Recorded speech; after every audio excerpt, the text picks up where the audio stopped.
ওম নমো ভগবতে বাসুদেবায়। ওম নমো ভগবতে বাসুদেবায়। ওম নমো ভগবতে বাসুদেবায়। হরে কৃষ্ণ। তাই ভক্তরা মাতাজিরা, আজ আমরা আগরপাড়া এই পাইনবাড়িতে এসেছি ভগবত ধামে। ভগবত ধাম আজকে কলিযুগের অত্যন্ত প্রয়োজন। কারণ কি, আমরা সত্য ত্রেতা দাপর পেরিয়ে এই ভগবান শ্রীকৃষ্ণের দুঃখালয় নিকৃষ্ট কলিযুগে বসবাস করছি। তাই এই যুগে প্রত্যেকটা সনাতনধর্মী মানুষকে তার এই বাড়িটাকে মাঝে মাঝে একটু ভগবত ধামে পরিণত করার চেষ্টা করতে হবে। না হলে কি হবে, আমাদের হৃদয়ে যে কৃষ্ণ চেতনা, কৃষ্ণ ভাবনা হারিয়ে গেছে, সেটা পুনর্জীবন কখনো হবে না। তাই আমরা কলিযুগে ভগবানকে সহজভাবে পেয়েছি। কোন যুগে ভগবানকে আমরা এত সহজভাবে পাইনি। সত্য যুগে হাজার হাজার লক্ষ লক্ষ বছর ধ্যান তপস্যা করতে হতো, তবে কোন যোগী ঋষি ধ্যান তপস্যা ভগবান বিষ্ণু সন্তুষ্ট হলে তবে তিনি দেখা দিতেন। ত্রেতা যুগে যজ্ঞের বিধান ছিল, দ্বাপর যুগে বিভিন্ন মন্দিরে পূজা অর্চনা করা হতো, কিন্তু কলিযুগে সবচেয়ে সহজ। স্বয়ং ভগবান শ্রীকৃষ্ণ চৈতন্য ভক্তরূপে এসে তিনি আমাদেরকে মুক্তির রাস্তা দিয়ে গেছেন। কি সেটা? কলিযুগের যুগধর্ম, হরিনাম সংকীর্তন। সংকীর্তন শব্দের অর্থ কি? একা করলে হবে না। একা না করার কারণটা কি? সমবেত হয়ে আমাদেরকে একত্রিত হয়ে এই যুগধর্ম হরিনাম সংকীর্তন করতে হবে। হরে কৃষ্ণ কৃষ্ণ কৃষ্ণ হরে হরে, হরে রাম রাম রাম হরে হরে। এই যে আমি যদি আজকে এই পাইনবাড়ির ভগবত ধামে একা সংকীর্তন করতাম, তাহলে কে শ্রবণ করত? কারো শ্রবণই হতো না, কীর্তনও হতো না, এটা ভগবত ধামে পরিণত হতো না। তাই মহাপ্রভু আমাদেরকে, বিশেষ করে গৃহস্থদেরকে শিক্ষা দিয়ে গেছেন যে সমবেত হয়ে সংকীর্তন তোমরা সন্ধ্যায় এবং সকালে করবে। হাতে কাম মুখে নাম, তবেই পাবেন কলিযুগে মৃত্যুর পরে কৃষ্ণ ধাম ভক্তরা মাতাজি।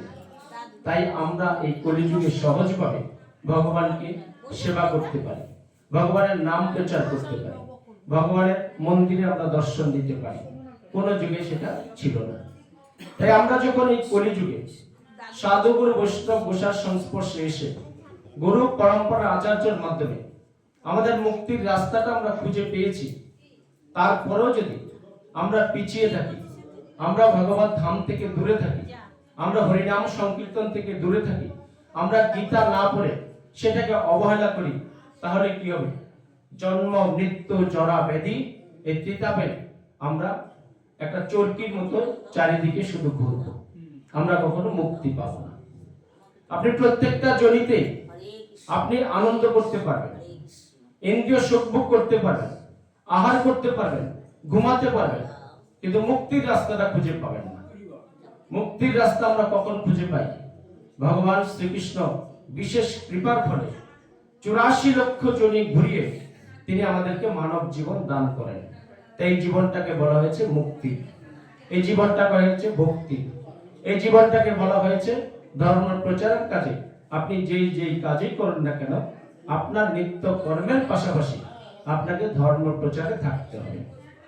আপনি হয়তো খুব বড় ব্যবসায়ী, খুব ব্যস্ত মানুষ, আপনি যদি ধর্ম প্রচারে নাও থাকতে পারেন, যারা আমাদের সনাতন ধর্মকে প্রচার করছে, যারা প্রসার করে এগিয়ে নিয়ে যাচ্ছে, যারা বড় বড় মন্দির রাধাকৃষ্ণ স্থাপন করছে, সেখানে আপনি অর্থ দান করতে হবে।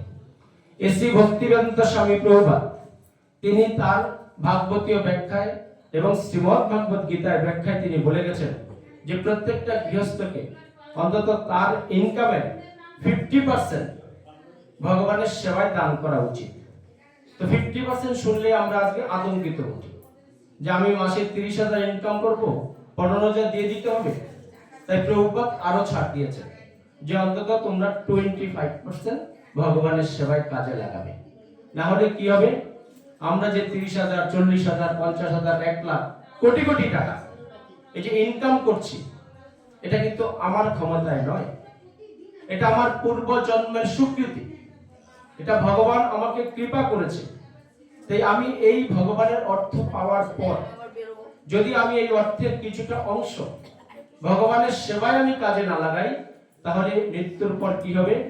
আমি যে এই পৃথিবীতে দুর্লভ মানব জীবন পেলাম, আনন্দ করলাম, আরাম আয়েশ করলাম, বন্ধু বান্ধব নিয়ে ফুর্তি করলাম, বছরে 4-5 বার বিভিন্ন মনোরম পরিবেশে ঘুরলাম ফিরলাম, আহার করলাম, এই আহারের ফলে আমার কি হবে? আমার কৃত কর্মের দ্বারা মৃত্যুর পরে আমি যে কর্ম করেছি সেই হিসেবে আমাকে জনিতে যেতে হবে।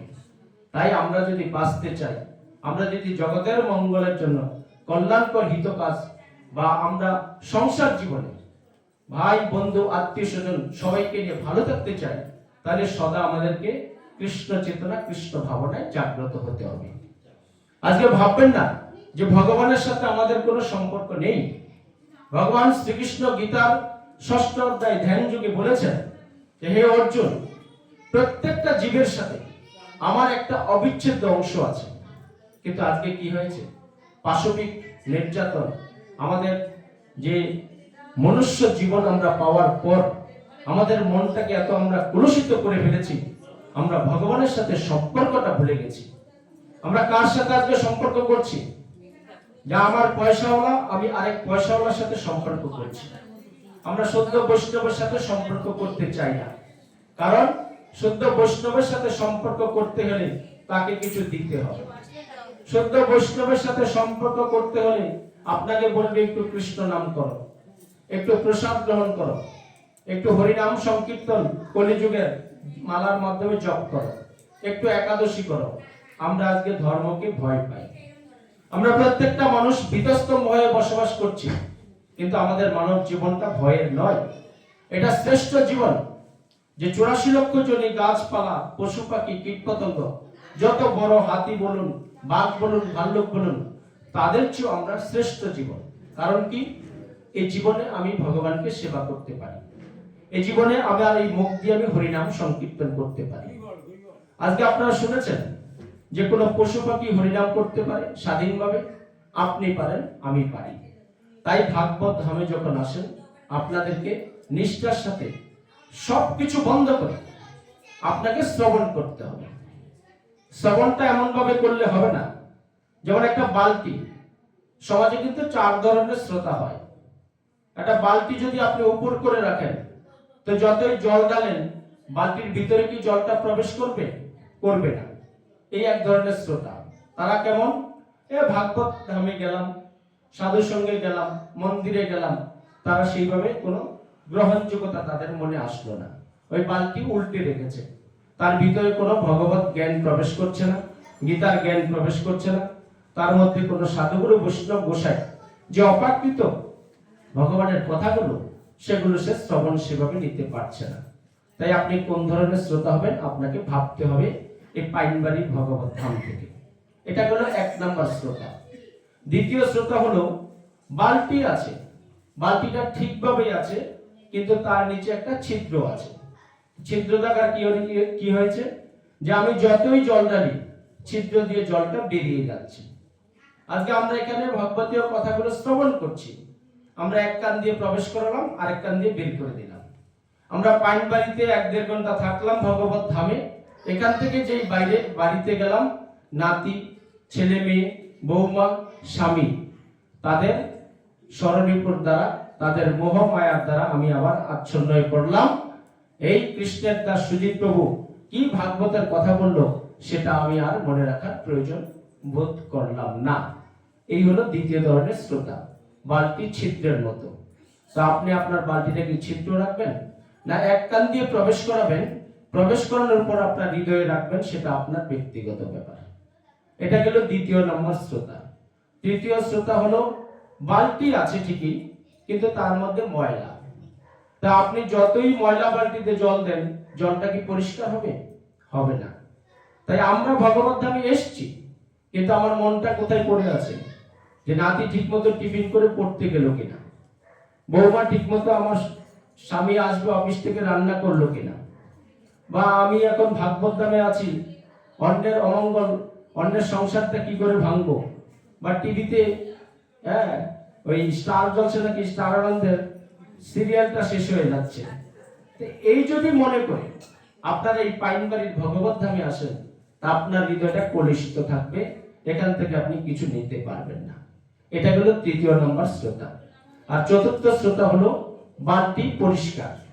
জল ঢালবেন, তাতে কি হবে? ময়লা থাকবে? বালতিটা পরিষ্কারই থাকবে, জলটাও পরিষ্কার থাকবে।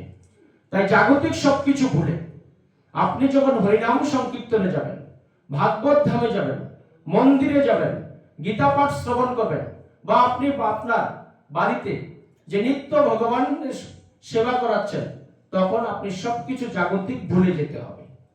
যদি বলতে পারেন, তবে আপনার এই হৃদ মন্দিরের মতো বালতি পরিষ্কার থাকবে। আপনি যতটা শ্রবণ করবেন ততটা কীর্তন করতে পারবেন। আপনি যতটা শ্রবণ করবেন ততটা আপনার হৃদয়ে মনন হবে। তারপর ধারণ করে আপনার বন্ধু বান্ধব, আত্মীয় স্বজন, পাড়া প্রতিবেশী, তাদের কাছে এই কথাগুলো আলোচনা করতে পারবেন।